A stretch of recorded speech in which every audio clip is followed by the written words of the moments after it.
ശബരിമല സന്നിധാനത്ത് കൊടിമര പുനഃപ്രതിഷ്ഠയിലെ ക്രമക്കേടുകൾ അന്വേഷിക്കുവാനുള്ള സംസ്ഥാന വിജിലൻസിന്റെ പ്രത്യേക അന്വേഷണ സംഘത്തെ ഇന്ന് പ്രഖ്യാപിച്ചേക്കും. പുതിയ അന്വേഷണ സംഘത്തിന് വിജിലൻസ് ഡയറക്ടർ നേതൃത്വം നൽകുമെന്നാണ് സൂചന. 2014 മുതൽ 17 വരെയുള്ള UDF ഭരണസമിതിയുടെ കാലത്താണ് കൊടിമര പുനഃപ്രതിഷ്ഠ നടന്നത്. ഇതോടെ അന്വേഷണം കോൺഗ്രസ് നേതാക്കളിലേക്കും നീങ്ങുകയാണ്. പ്രശാന്ത് ശങ്കരമംഗലത്താണ് തിരുവനന്തപുരത്ത് നിന്നും ചേരുന്നത്. പ്രശാന്ത്, ഈ 2014 മുതൽ 17 എന്ന് പറയുമ്പോൾ പ്രയാർ ഗോപാലകൃഷ്ണൻ പ്രസിഡന്റും അജയ് തറയിൽ ഉൾപ്പെടെയുള്ള കോൺഗ്രസ് നേതാക്കൾ അംഗങ്ങളായിട്ടുള്ള ദേവസ്വം ബോർഡാണ്.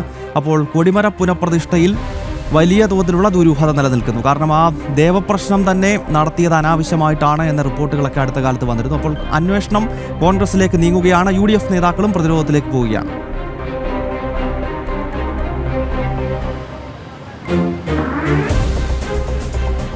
ഗൗതം, തീർച്ചയായും UDF നേതാക്കളും ഈ ശബരിമല സ്വർണ്ണക്കവർച്ചയുമായി ബന്ധപ്പെട്ട പ്രതിരോധത്തിലേക്ക് നീങ്ങുന്നു എന്ന് തന്നെ വേണം നമുക്ക് അനുമാനിക്കേണ്ടത്. കാരണം സ്വർണ്ണക്കവർച്ച മാത്രമല്ല, കൂടുതൽ കവർച്ചകൾ അവിടെ നടന്നിട്ടുണ്ടെന്ന് ജനം TV തന്നെ നേരത്തെ റിപ്പോർട്ട് ചെയ്തിരുന്നു.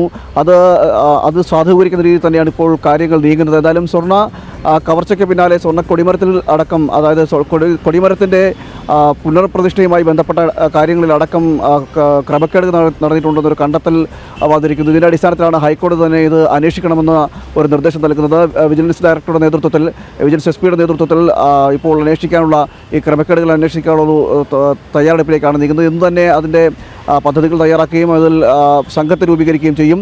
വിദഗ്ധരായ സംഘത്തെ രൂപീകരിച്ചുകൊണ്ട് വേണം അന്വേഷണം നടത്താനെന്നായിരുന്നു ഹൈക്കോടതി പറഞ്ഞത്. മാത്രമല്ല, ഒരു പ്രത്യേക കേസായി പരിഗണിക്കാമെങ്കിൽ അങ്ങനെയെങ്കിലും, അതായത് ആവശ്യമുണ്ടെങ്കിൽ ഒരു പ്രത്യേക കേസായി പരിഗണിച്ചുകൊണ്ട് തന്നെ അന്വേഷണം നടത്തണം എന്നതടക്കമുള്ള കാര്യങ്ങളാണ് ഹൈക്കോടതി കഴിഞ്ഞ ദിവസം പറഞ്ഞത്. അതിൻ്റെ അടിസ്ഥാനത്തിലാണ് ഇപ്പോൾ പ്രത്യേക അന്വേഷണ സംഘത്തെ രൂപീകരിക്കാനുള്ള നീക്കം വരുന്നത്. SITക്ക് പുറമെ വീണ്ടും ശബരിമലയിൽ പ്രത്യേക അന്വേഷണ സംഘത്തെ രൂപീകരിക്കാൻ വിജിലൻസിൻ്റെ ഭാഗത്ത്, SIT ക്രൈംബ്രാഞ്ചിൻ്റെ ഭാഗത്തുനിന്നാണെങ്കിൽ ഇത് വിജിലൻസിൻ്റെ ഭാഗത്തു നിന്നുകൊണ്ട് പ്രത്യേക ഒരു അന്വേഷണ സംഘത്തെ രൂപീകരിച്ചുകൊണ്ട് കേസ് അന്വേഷിക്കാനുള്ള നീക്കത്തിലേക്കാണ് കടക്കുന്നത്. ഏതായാലും ശബരിമല സ്വർണ്ണക്കവർച്ചയിൽ ഈ ഇരു മുന്നണികൾക്കും, LDF-നും UDF-നും CPM-നും കോൺഗ്രസിനും പങ്കുണ്ടെന്ന് BJP സംസ്ഥാന അധ്യക്ഷൻ രാജീവ് ചന്ദ്രശേഖറും അതോടൊപ്പം തന്നെ മുൻ സംസ്ഥാന അധ്യക്ഷൻ K. സുരേന്ദ്രൻ അടക്കമുള്ളവർ നേരത്തെ പറഞ്ഞിരുന്നു.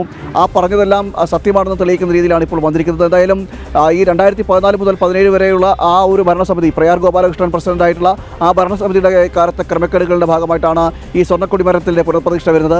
അതുകൂടി അന്വേഷിക്കുമ്പോഴേക്കും, അല്ലെങ്കിൽ ആ ഒരു സ്വർണ്ണക്കവർച്ച കൂടി, കൊടിമരത്തിൻ്റെ ക്രമക്കേടുകൾ കൂടി അന്വേഷണത്തിൻ്റെ പരിധിയിലേക്ക് വരുന്നതോടുകൂടി തന്നെ കോൺഗ്രസും വലിയ രീതിയിൽ പ്രതിരോധത്തിലാവും. നമുക്കറിയാം, കഴിഞ്ഞ സഭാ സമ്മേളനങ്ങളടക്കം കോൺഗ്രസ് വലിയ രീതിയിൽ CPM-നെതിരെ മുദ്രാവാക്യങ്ങൾ വിളിക്കുകയും സ്വർണ്ണക്കള്ളന്മാർ എന്നടക്കമുള്ള കാര്യങ്ങൾ പറഞ്ഞ് മുദ്രാവാക്യം വിളിക്കുന്ന ഒരു സാഹചര്യം ഉണ്ടായിരുന്നു. ഈ സഭാ സമ്മേളനം എത്തിയപ്പോൾ CPM-ഉം കോൺഗ്രസും തമ്മിൽ നിങ്ങളാണ് കട്ടത് പ്രശാന്ത്, എന്തായാലും ശബരിമലയിലെ ധ്വജസ്തംഭത്തിന്റെ പുനഃപ്രതിഷ്ഠയുമായി ബന്ധപ്പെട്ട കേസിൽ അന്വേഷണ സംഘത്തെ ഇന്ന് പ്രഖ്യാപിക്കുകയാണ്. 2014-17 എന്ന് പറയുമ്പോൾ കോൺഗ്രസിന്റെ ഭരണസമിതിയാണ് ദേവസ്വം ബോർഡിന്റെ ചുമതലകൾ ഉണ്ടായിരുന്നത്. അപ്പോൾ കോൺഗ്രസ് നേതാക്കളിലേക്ക് കൂടി ഏതാണ്ട് അന്വേഷണം എത്തുകയാണ്. ശബരിമലയിലെ വിവാദങ്ങളുമായി ബന്ധപ്പെട്ട്, ക്രമക്കേടുകളുമായിട്ട് ബന്ധപ്പെട്ട്. പ്രശാന്ത് ശങ്കരമംഗലത്താണ് വിവരങ്ങളുമായി ചേർത്തത്.